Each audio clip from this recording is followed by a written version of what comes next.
암울한 도시를 가로지르는 전개밖에 알려고 나가게 미래를 향해 트로피켓 지구는 쌓인 여정 속에 우리 모두의 드라이브 함께 타고 가자 배터리 충전을 가는 힘을 파워 조용한 주행 세상이 믿드는 그 순간 조신한 지겹게 위로 나가는 발걸음. 테슬라 이사회 멤버이자 에어비앤비 공동 창업자 앨런 머스크의 도지 부서에 합류한다는 보도. 자, 먼저 도지가 뭐냐고 궁금하실 텐데요. 도지는 디파트먼트 오프 고버먼트 에피션시, 즉 정부 효율성 부서를 의미합니다. 이 부서는 도널드 트럼프 대통령 취임 이후부터 연방 관료제의 간소화와 정부의 불필요한 관료주의를 줄이기 위해 꾸준히 추진되어 왔습니다. 머스크와 그의 동료들은 미국 디지털 서비스를 장악해 이를 유나이티드 스테이츠 도지 서버스라는 이름으로 개편한 바 있는데요. 사실 이 기관은 2014년에 미국 연방 정부의 온라인 서비스를 개선하기 위해 처음 설립되었답니다. 지금까지도 계속해서 디지털 정부 서비스를 혁신하려는 노력이 이어지고 있는데 바로 이 맥락에서 이번 소식이 더욱 주목받고 있습니다. 그럼 이번 소식의 주인공 조 게비아에 대해 조금 더 이야기해볼까요? 조 게비아는 테슬라의 이사회 멤버이자 에어비앤비의 공동 창업자로 창의적 아이디어와 혁신적인 비즈니스 감각으로 전 세계에서 인정받는 인물입니다. 그런데 놀랍게도 이번에 게비아가 머스크가 이끄는 도지 부서에 합류하여 정부 효율성을 개선하는데 기여할 예정이라는 보도가 나왔습니다. 뉴욕타임즈에 따르면 이 소식은 내부 소식통을 통해 확인되었는데요. 구체적으로 게비아가 앞으로 도지의 노력을 지원할 계획이라는 정보를 전해주고 있습니다. 물론 어떤 역할을 맡게 될지는 아직 구체적으로 밝히지 않았지만 그의 합류 소식만으로도 많은 이들의 기대감을 높이고 있습니다. 이런 변화가 왜 중요한지 궁금하신 분들도 계실 텐데요. 조금 더 풀어서 설명해 드릴게요. 앨런 머스크는 언제나 혁신의 최전선에서 새로운 아이디어를 실현해 나가는 인물로 이번에도 정부 부문에 손을 뻗으며 디지털 혁신과 행정 효율성 개선에 박차를 가하고 있습니다. 특히 머스크가 주도하는 도지 부서는 단순히 기술적 혁신뿐만 아니라 정부의 구조적인 문제들을 개선하는 데에도 큰 영향을 미칠 수 있는 잠재력을 가지고 있는데요. 이런 배경에서 게비아와 같은 창의적이고 혁신적인 인물이 합류한다는 소식은 앞으로 미국 정부의 디지털 서비스와 행정 혁신이 한층 더 빠르게 진행될 것이라는 기대감을 불러일으킵니다. 이제 여기서 재미있는 배경 이야기를 하나 해볼게요. 조 게비아는 원래 오랫동안 민주당 지지자로 알려져 있었는데요. 2000년부터 엘고 같은 인물에게 투표하며 민주당에 대한 충성심을 보여왔습니다. 실제로 게비아는 힐러리 클린턴을 지원하기 위해 $200만 이상을 기부했고 2020년 조 바이든 대통령 선거에도 같은 금액을 기부한 바 있습니다. 심지어는 2024년 재선 캠페인을 위해 $2만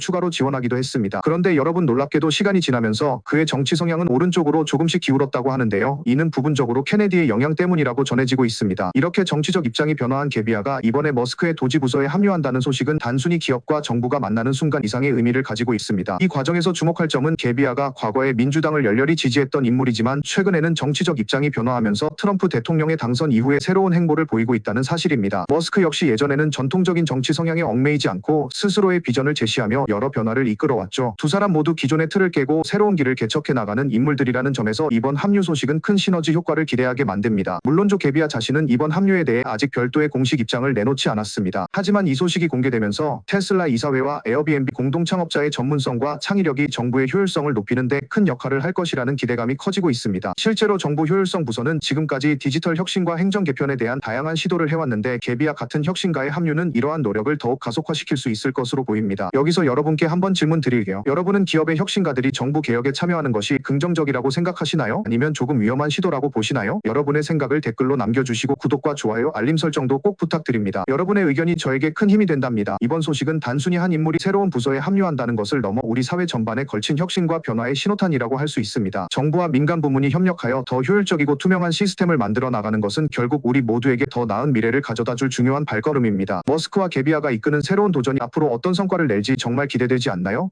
7. 테슬라의 이미 해결된 국무부 계약 미국 상원의원에 의해 재차 지적되다 얼마 전 테슬라가 미국 정부에 $4억 상당의 장갑 전기차를 제공하기 위한 계약건에 이름이 올랐다는 보도가 있었어요. 이 계약은 미국 국무부의 조달 목록에 포함되어 있었고 늦은 2025년 9월에 이 계약을 따낼 것으로 예상되었었답니다. 그런데 문제는 이 계약건은 이미 해결된 사항이라는 겁니다. 테슬라의 CEO 앨런 머스크는 자신이 이 계약건에 대해 전혀 인지하지 못했다고 밝히며 테슬라의 이름이 해당 문서에서 완전히 삭제되었다고 설명했습니다. 그러니까 이 계약건은 지금은 더 이상 진행 중이 아니며 모든 문제가 해결된 상태라는 거죠. 하지만 여기서 끝이 아닙니다. 미국 상원의원 리처드 브루멘달은 이 상황에 대해 여전히 문제를 제기하며 목소리를 높였습니다. 브루멘달 상원의원은 바로 국무부 장관 마코 루비오에게 서한을 보내서 계약건의 내용과 계약 금액 그리고 무엇보다도 앨런 머스크의 이중 역할로 인한 이해 상충 문제를 강하게 비판해 상원의원은 서한에서 머스크가 동시에 여러 역할을 수행하고 있다는 점이 너무나 명백한 이해 상충을 불러일으킨다고 지적했습니다. 그의 말에 따르면 국무부가 장갑 전기차 즉 사이버 트럭과 같은 차량을 구매하려는 의도 자체가 머스크가 정부 내에 자신의 친한 인사들을 배치해 두었다는 사실을 드러내는 것이라고 했어요. 그는 이러한 문제가 제대로 관리되지 않고 있으며 오히려 시간이 지날수록 갈수록 심각해지고 있다고 주장했습니다. 여러분, 이 내용을 조금 더 쉽게 풀어보자면 테슬라와 머스크는 항상 혁신과 도전의 상징이지만 동시에 그 과정에서 여러 가지 논란을 불러일으키기도 합니다. 있습니다. 이번 계약건도 그런 맥락에서 보시면 이해가 쉽습니다. 이미 해결된 문제임에도 불구하고 일부 정치인들은 머스크의 복잡한 역할 구조와 그가 정부와 맺는 관계에 대해 여전히 의문을 제기하는 것입니다. 브루멘달 상원 의원은 특히 사이버트럭과 관련해 몇 가지 문제점을 언급했는데요. 그는 지난 15개월 동안 사이버트럭이 심하게 비판을 받았고 적어도 6차례의 리콜 사태를 겪었다고 주장했습니다. 또 한편으로는 테슬라가 사이버트럭 판매에서 참담한 실적을 기록했다고 말하면서 실제로 미국 국무부가 이런 신뢰도가 낮은 차량을 선택할 것 같지 않다는 의구심을 표출했어요. 사실 테슬라의 사이버트럭은 오버 더 에어 소프트웨어 업데이트만으로도 해결 가능한 문제들이 일부 있다는 점을 고려하면 리콜 문제가 완전히 치명적이지 않을 수도 있습니다. 예를 들어 소프트웨어 업데이트로 카메라 문제나 기타 기술적 문제를 해결할 수 있는 점은 전통적인 차량 제조 방식에서는 볼 수 없었던 혁신적인 부분이, 그리고 실제로 테슬라 사이버트럭은 2024년 미국 내에서 전기 픽업 트럭 시장에서 엄청난 인기를 끌었는데 포드 F150 라이트닝보다 높은 판매 실적을 기록하기도 했습니다. 게다가 지난해 미국에서 전기차 중 5번째로 많이 팔린 모델로 평가되었는데요. 이런 점을 보면 브루멘달 상원 의원이 제기한 문제들이 어느 정도는 과장된 감도 없지 않다는 생각이 들기도 합니다. 그럼에도 불구하고 브루멘달 상원 의원은 국무부가 이 계약건을 놓고 여전히 이해 상충 문제를 제대로 관리하지 못하고 있다고 강하게 비판했습니다. 그는 특히 머스크가 두 가지 역할을 수행하고 있다는 점이 명백한 충돌이라고 강조하며 정부가 이런 구조를 제대로 통제하고 있지 않다는 우려를 표명했습니다. 상원 의원은 또한 국무부가 장갑 전기차를 구매하려는 의도가 단순히 경쟁력 있는 차량 구매가 아니라 머스크의 영향력을 확대하려는 정치적 계산이 반영된 결과일 수 있다고도 암시했습니다. 이러한 논란이 발생한 상황을 한번 우리 일상에 비유해 보겠습니다. 여러분 마치 집안에서 음식 배달 서비스를 주문했는데 배달원이 갑자기 그 음식점의 사장과 친분이 있다는 소문이 퍼지는 상황을 상상해 보세요. 음식의 맛과 질은 좋을지 몰라도 배달 과정이나 서비스에 의심이 가게 되는 것과 비슷한 맥락이 아닐까 싶습니다. 바로 이런 식으로 이미 해결된 계약건임에도 불구하고 머스크의 복잡한 관계망이 다시 한번 문제 삼아지는 것이죠. 또 한 가지 말씀드리고 싶은 건 이번 사건이 단순히 테슬라 한 회사의 문제를 넘어서 정부와 대기업 간의 관계, 그리고 그로 인한 이해 상충 문제에 대한 보다 넓은 논의를 촉발할 수 있다는 점입니다. 현대 사회에서는 대기업들이 정부와 긴밀하게 협력하면서 때로는 그 경계가 모호해지는 경우가 많습니다. 이런 상황에서 정치인들이나 언론에서 제기하는 문제들은 단순히 한 기업에 국한되지 않고 우리 사회 전체의 투명성과 공정성을 재점검하는 계기가 될 수 있죠. 여기서 여러분께 한 가지 질문 드릴게요. 여러분은 대기업이 정부와 협력할 때 어떤 기준과 규제가 필요하다고 생각하시나요? 그리고 이와 같은 이해 상충 문제가 제대로 관리되어야 한다고 보시나요? 댓글로 여러분의 소중한 의견을 남겨주시면 정말 감사하겠습니다. 그리고 이 영상을 즐겁게 보셨다면 구독과 좋아요, 알림 설정도 잊지 마세요. 이번 사건을 종합해보면 테슬라가 국무부 계약건에 이름이 올랐던 것은 이미 해결된 문제였음에도 불구하고 정치권에서는 머스크의 다중 역할과 그로 인한 잠재적인 이해 상충 문제를 계속해서 주시하고 있다는 사실을 알 수 있습니다. 브루멘달 상원 의원의 서한은 이러한 문제에 대한 정부 내부의 투명성과 관리 체계에 대한 의문을 제기하는 동시에 테슬라와 혁신적인 기업이 정치적 영향력을 행사하는 방식에 대한 사회적 논의를 불러일으키고 있습니다. 또한 이번 논란은 사이버트럭과 같은 제품에 대한 시장의 평가와도 연결되어 있습니다. 사이버트럭은 일부 리콜 사태와 판매 부진으로 인해 비판을 받기도 했지만 동시에 미국 전기 픽업 트럭 시장에서 상당한 인기를 얻으며 긍정적인 면도 분명히 존재합니다. 이런 복합적인 상황 속에서 국무부 계약건에 대한 논란은 단순히 숫자나 계약 금액을 넘어서 정부와 기업 간의 관계, 그리고 그로 인한 사회적 신뢰 문제를 다시 한번 환기시키는 계기가 되고 있습니다. 8. 테슬라 모바일 앱 로보택시 서비스 관련 최초 코드 발견 보도. 지난 Q4 2024 실적 발표 때 앨런 머스크가 아주 인상 깊은 발언을 한 적이 있는데요. 그때 머스크는 올해 6월 오스턴에서 무인 즉 사람 없는 상태로 FSD를 초기 런칭할 계획이라고 밝혔어요. 이 말은 단순히 미래의 어떤 허황된 꿈이 아니라 이제 아주 가까운 시일 내에 실현될 기술임을 암시한 것이었죠. 여러분 상상해보세요. 우리가 도로에서 직접 운전하는 대신 아무도 타지 않은 테슬라 차량들이 도로를 달리는 모습을요. 바로 그런 미래가 머지않아 찾아올 것이라는 기대감을 심어준 셈입니다. 그리고 여러분, 테슬라는 이미 지금까지 FSD 즉 기능을 자사 차량에 점진적으로 적용하고 있었습니다. 기존에는 감독이 필요한 FSD 기능이 주로 배포되었지만 최근에는 감독 없이도 차량이 스스로 주행할 수 있는 무인 FSD 기능에 대한 테스트가 진행되고 있었어요. 실제로 Q4 2024 실적 발표 전에 프리먼트 공장에서 낸 테슬라 차량들이 사람이 탑승하지 않은 채로 출고 구역으로 주행하는 영상을 공개하기도 했는데요. 이 영상은 테슬라의 기술력이 얼마나 빠르게 발전하고 있는지를 생생하게 보여주었답니다. 그리고 이번에 주목할 점은 테슬라 모바일 앱의 로보택시 서비스와 관련된 코드의 첫 줄이 드러났다는 사실입니다. 테슬라 앱 업데이트 iOS라는 계정을 통해 개발자들이나 소프트웨어 추적가들이 최초의 로보택시 관련 코드, 즉 RIDSFEDBACKUPLOAD라는 피드백 업로드 엔드포인트를 발견했다고 보고한 것이죠. 이 엔드포인트는 사용자들이 차량의 청결 상태를 평가하고 사진을 업로드할 수 있도록 하는 기능으로 구현된 것으로 알려져 있습니다. 정말 신기하지 않나요? 이 코드 한 줄이 앞으로 로보택시 서비스의 출발점이 될 수 있다는 점에서 테슬라가 얼마나 체계적으로 미래 모빌리티 서비스를 준비하고 있는지를 보여주는 아주 중요한 단서라고 할 수 있습니다. 여러분, 지금 이 순간에도 테슬라의 소프트웨어 추적 계정 테슬라 스쿠프 같은 곳에서는 이 코드가 고객에게 직접 보여질 기능은 당장 나오지 않겠지만 그 존재 자체가 앞으로 로보택시 서비스가 본격적으로 고객에게 제공될 날이 머지않았다는 긍정적인 신호로 받아들여지고 있다고 전해지고 있어요. 실제로 테슬라는 오스턴 지역에서 초기 로보택시 서비스를 도입할 계획으로 해당 서비스 서비스는 모델 3나 모델 Y와 같이 AI4 컴퓨터가 탑재된 차량들을 중심으로 운영될 가능성이 높다고 합니다. 물론 테슬라가 처음 설계한 완전 자율주행 로보택시인 사이버캡은 나중에 대량 생산 단계에 들어갈 것으로 예상되는데요. 사이버캡은 그야말로 미래형 모빌리티의 정수를 보여줄 차량이라 많은 사람들이 기대하고 있습니다. 이와 관련해서 한 가지 재미있는 비유를 해보자면 여러분, 이 상황은 마치 여러분이 스마트폰 앱에서 새로운 기능 업데이트를 발견한 것과 비슷해요. 예를 들어 갑자기 여러분의 즐겨 쓰던 SNS 앱에 실시간 필터 기능이 추가된 것을 보게 된다면 오, 이거 앞으로 대박일 것 같아 라고 생각하지 않으세요? 바로 그런 느낌으로 테슬라 개발팀이 로보택시 관련 기능을 앱에 조금씩 추가해 가고 있다는 점이 여러분에게도 신선하게 다가올 겁니다. 또한 이번 코드 발견은 단순히 기술적인 면만을 의미하는 것이 아닙니다. 테슬라가 앞으로 로보택시 서비스를 상용화하기 위한 준비 과정을 가시화한 셈이죠. 여러분, 미래에는 우리가 내릴 때 직접 운전하는 대신 로보택시가 우리 대신 목적지까지 안전하게 데려다줄 날이 올 수 있습니다. 그럼에도 불구하고 여전히 인간이 운전하는 차량에 익숙했던 우리 모두에게 이 변화는 꽤 큰 충격이자 기대가 아닐 수 없습니다. 그리고 여러분, 중요한 점은 이번에 발견된 코드가 단순히 첫 번째 단계일 뿐이라는 사실입니다. 테슬라는 앞으로 이 코드를 기반으로 다양한 사용자 피드백을 수집하고 서비스의 완성도를 높여 나갈 계획입니다. 즉, 사용자가 직접 차량의 청결 상태나 기타 피드백을 남길 수 있는 인터페이스를 통해 로보택시 서비스의 초기 운영 경험을 끌어올릴 예정이라는 거죠. 이는 마치 베타 테스트 단계에서 사용자들의 의견을 받아 개선해 나가는 소프트웨어 개발 프로세스와도 매우 유사합니다. 이런 혁신적인 시도는 테슬라가 단순한 전기차 제조사를 넘어서 미래 모빌리티 시장에서 새로운 패러다임을 제시하고 있다는 증거입니다. 로보택시 서비스는 자율주행 기술의 결정판이 될 뿐만 아니라 전 세계의 운송 시스템을 근본적으로 바꾸어 놓을 잠재력을 가지고 있죠. 여러분, 지금 상상해보세요. 우리가 스마트폰 하나만 있으면 언제든지 로보택시를 호출해 목적지까지 쾌적하게 이동할 수 있는 그 미래를요. 또한 이번 코드 발견 소식은 테슬라 커뮤니티 내에서 큰 반향을 일으키고 있습니다. 개발자들, 기술 애호가들, 그리고 미래 모빌리티에 관심 있는 모든 이들이 이 소식에 열광하고 있죠. 이는 테슬라가 항상 한 발 앞서 기술 혁신을 이루어내고 있다는 것을 다시 한번 확인시켜주는 사례라고 할 수 있습니다. 그리고 이러한 기술적 진보는 단순히 기술적 측면에만 머무르지 않고 우리 사회 전반에 걸쳐 큰 변화를 가져올 것으로 기대됩니다. 9. 트럼프 대통령 4월에 자동차 수입 관세 대폭 확대 예고. 최근 트럼프 대통령은 중국산 제품과 특정 금속 제품에 이미 관세를 부과한 바 있었어요. 이를 계기로 이번에는 자동차 수입 관세를 전면 확대할 계획을 밝힌 겁니다. 기자회견에서 트럼프 대통령은 아마 4월 2일쯤에 모든 수입 자동차에 대해 포괄적인 관세를 부과할 것이라고 언급하셨어요. 사실 원래는 4월 1일에 시행하려고 했지만 상황을 감안해 4월 2일로 미루게 됐다고 하셨죠. 이렇게 관세 부과 계획을 세운 이유는 무엇일까요? 바로 미국 내 자동차 산업을 보호하고 동시에 해외에서 미국으로 들어오는 자동차에 대한 전반적인 무역 정책을 재정비하려는 취지라고 할 수 있습니다. 트럼프 대통령은 자동차 수입 관세를 통해 미국 산업에 불리하게 작용하고 있는 해외 제품에 대한 반격을 노리고 있습니다. 예를 들어 지금까지도 미국에서는 철강과 알루미늄 등 특정 금속 제품에 대해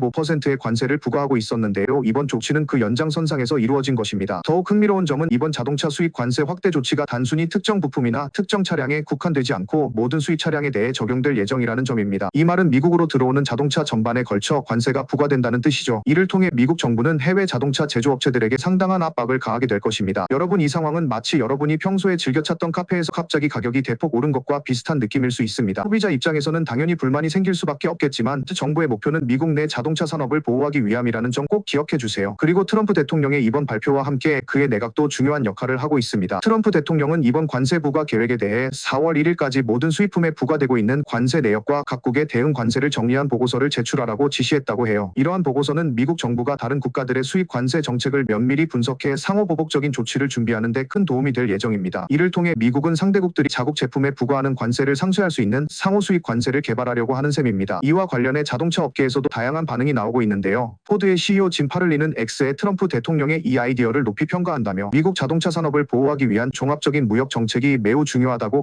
강조했어요. 파를리 CEO는 특히 이번 조치가 미국 자동차 산업의 미래 경쟁력을 강화하는 데 큰 역할을 할 것으로 기대한다고 밝힌 바 있습니다. 이처럼 미국 정부와 주요 자동차 제조업체들이 같은 방향으로 움직이고 있다는 사실은 앞으로 미국 내 자동차 산업이 한층 더 견고해질 수 있다는 신호로 해석할 수 있습니다. 또 한편으로는 이번 관세 조치가 국제 무역 환경에도 큰 변화를 가져올 수 있다는 우려의 목소리도 있습니다. 이미 트럼프 대통령은 중국산 제품에 10%의 관세를 부과했는데요. 이번에는 자동차 수입에 대해 전면적으로 관세를 확대함으로써 미국과 주요 무역 상대국 간의 긴장이 더욱 고조될 가능성이 있습니다. 예를 들어 멕시코와 캐나다 같은 미국과 밀접한 관계에 있는 나라들에 대해서는 추가적인 조치가 뒤따를 수 있으며 이로 인해 국제 무역 전반에 걸친 파장이 발생할 수도 있습니다. 사실 이번 관세 확대 조치는 단순히 미국 자동차 산업 보호라는 목적을 넘어서 미국의 전반적인 무역 정책 방향성을 재정의하는 중요한 이정표로 평가받고 있습니다. 미국 정부는 이미 여러 차례 해외 제품에 대해 높은 관세를 부과함으로써 자국 산업을 보호하려는 노력을 해왔습니다. 그리고 이번 자동차 수입 관세 확대는 그러한 노력의 일환으로 앞으로 미국과 다른 국가들 간의 무역 관계에 큰 영향을 미칠 것으로 예상됩니다. 여러분, 이렇게 트럼프 대통령이 발표한 자동차 수입 관세 확대 계획은 미국 내 소비자와 우리나라와 자동차 업계 그리고 국제 무역 시장에 모두 큰 변화를 예고하고 있습니다. 미국 내 자동차 산업을 보호하기 위한 정부의 강력한 의지가 느껴지시나요? 마치 우리 집에서 좋아하는 물건을 지키기 위해 보호막을 세우는 것과 같은 느낌이랄까요? 물론 이런 조치가 실제로 얼마나 효과를 발휘할지는 앞으로의 상황을 지켜봐야 알 수 있겠지만 확실한 건 미국 정부가 자국 산업 보호에 매우 진지하게 임하고 있다는 사실입니다. 10. 앨런 머스크 XAI의 그록3 모델 출시를 이번 주에 예고하다 지난 주말 앨런 머스크께서 자신의 X 계정에 그록3 출시 소식을 알리셨어요. 머스크는 이번 주 월요일 밤 8시 태평양 시간에 그록3가 공식 출시될 예정이라고 예고했습니다. 그리고 그날 밤 XAI에서는 라이브 데모도 진행할 계획이라고 하더군요. 여러분, 이 라이브 데모는 정말 놓치면 안 될 이벤트예요. 왜냐하면 머스크가 직접 오프라인으로 접속하지 않고도 데모를 진행할 만큼 그록3에 대한 자신감이 넘친다는 사실 여러분도 느껴지시죠? 머스크는 자신이 그록은 지구상에서 가장 똑똑한 AI라고 자신하며 이번 그록3 모델이 기존 버전을 뛰어넘는 혁신적인 성능을 보여줄 것이라고 강력하게 주장했습니다. 실제로 과거에 머스크는 X를 통해 그록3가 법정 판결에 큰 영향을 미칠 정도로 모든 법정 사건 데이터를 포함하는 데이터셋을 추가할 것이라고도 예고했어요. 상상해보세요. 모든 법정 판례가 AI 학습 데이터에 포함되면 그 결과물로 나온 법률적 판단이 얼마나 흥미롭고 설득력 있을지 말이에요. 또한 머스크가 공개한 몇 가지 예시를 보면 테스팅 그록3 INT사 인퍼런스와 그록3 이즈 소 베이스트 같은 문구들이 있었는데요. 이 모든 것은 그록3의 성능과 효율성을 입증하기 위한 시범 자료들로 보여집니다. 여러분, 이 정도면 단순한 AI 모델 업데이트가 아니라 혁신의 새로운 물결이 밀려오는 느낌 아닌가요? 정말 미래가 눈앞에 다가온다는 생각이 들게 만드는 소식입니다. 이와 더불어 XAI는 지난 8월에 그록2의 베타 버전을 먼저 공개한 바 있었어요. 당시에는 프리미엄 플러스 구독자들에게만 제공되던 모델이었는데 그 이후 12월에 이 AI 모델을 X의 모든 사용자에게 무료로 개방하면서 엄청난 반향을 일으켰죠. 이번 그록3 출시 소식은 바로 그 연장선상에서 기존의 베타 버전을 한층 업그레이드한 버전으로서 많은 이들의 관심을 집중시키고 있습니다. 더 놀라운 소식은 XAI가 앞으로 그록 모델에 접근하기 위한 전용 앱 개발도 진행 중이라는 점입니다. 앞으로는 X 플랫폼을 굳이 사용하지 않아도 독립된 앱을 통해 그록 AI를 이용할 수 있게 될 예정이에요. 이는 사용자의 접근성을 크게 높여줄 뿐 아니라 AI 사용 경험을 한층 더 편리하게 만들어줄 전망입니다. 그리고 여러분, 이번 그록3 출시 소식은 단순히 기술 업데이트 이상의 의미를 담고 있습니다. 바로 앨런 머스크와 XAI의 역사적인 연결고리를 엿볼 수 있는데요. 머스크는 2015년에 오픈AI 창립에 도움을 주었고 이후 XAI를 설립하면서 그 흐름을 이어오고 있습니다. XAI는 2023년 7월에 처음 선보였는데 그 이후로 머스크와 그의 팀은 AI 분야에서 독자적인 길을 개척해 나가고 있습니다. 흥미롭게도 이번 그록3 출시 소식은 머스크가 최근에 추진한 또 다른 대형 사업 소식과 시차를 두고 나왔어요. 바로 머스크 주도로 한 투자자 그룹이 오픈AI의 통제권을 위해 974억 달러의 인수 제안을 내놓은 지 일주일 만에 나온 소식이라는 겁니다. 이 일련의 소식들은 머스크가 AI 분야에서 얼마나 공격적이고 혁신적으로 움직이고 있는지를 생생하게 보여줍니다. 그리고 여러분, 머스크는 항상 오픈AI와 관련해 강한 의견을 피력해왔는데요. 그가 알트먼과 오픈AI의 비영리에서 영리로의 전환에 대해 크게 비판한 것도 기억하시죠? 머스크는 X에서 알트먼을 스윈덜러와 스캠 알트먼이라는 표현으로 강하게 비난하기도 했습니다. 또 지난 3월에는 XAI가 그록 모델의 가중치와 아키텍처를 오픈소스화하면서 알트먼에게 더 많은 투명성을 요구하는 메시지도 전했었어요. 이러한 맥락에서 볼 때 그록3의 출시는 단순한 기술 업그레이드가 아니라 AI 산업 전반에 걸쳐 중요한 변화를 예고하는 신호탄이라고 할 수 있습니다. 여러분, 상상해보세요. 앞으로 그록3가 법률 데이터와 같은 방대한 정보들을 학습하여 그 결과로 나온 AI의 판단을 통해 우리가 지금까지 상상하지 못했던 방식으로 법률 문제나 다양한 사회적 문제를 해결할 수 있게 될 날을요. 이는 단순한 소프트웨어 업데이트가 아니라 우리 사회의 패러다임 자체를 바꿀 수 있는 혁신적인 진전입니다. 이 모든 소식들을 종합해보면 이번 그록3 출시 예고는 단순히 새로운 AI 모델의 출시에 그치지 않고 머스크와 XAI가 미래의 AI 산업을 어떻게 재정의하고 선도할 것인지에 대한 강력한 메시지를 담고 있다고 할 수 있습니다. 여러분, AI 기술의 발전이 우리 생활에 어떤 영향을 미칠지 그리고 앞으로 우리가 어떤 새로운 서비스를 경험하게 될지 정말 기대되지 않으신가요? 여기서 잠깐 여러분, 구독과 좋아요, 알림 설정 꼭 눌러주시고 댓글로 여러분의 생각도 자유롭게 공유해주세요. 여러분과 함께 이런 흥미로운 주제를 이야기하는 시간이 제게 큰 힘이 됩니다. 오늘 준비한 그록3 출시 예고 소식은 이렇게 마무리하겠습니다. 앞으로도 테슬라 XAI 그리고 앨런 머스크의 도전과 혁신에 관한 소식을 꾸준히 전해드릴 테니 계속 채널 지켜봐 주세요. 여러분 모두 안전하고 즐거운 하루 보내시길 바라며 다음 영상에서 또 만나요. 감사합니다, 여러분.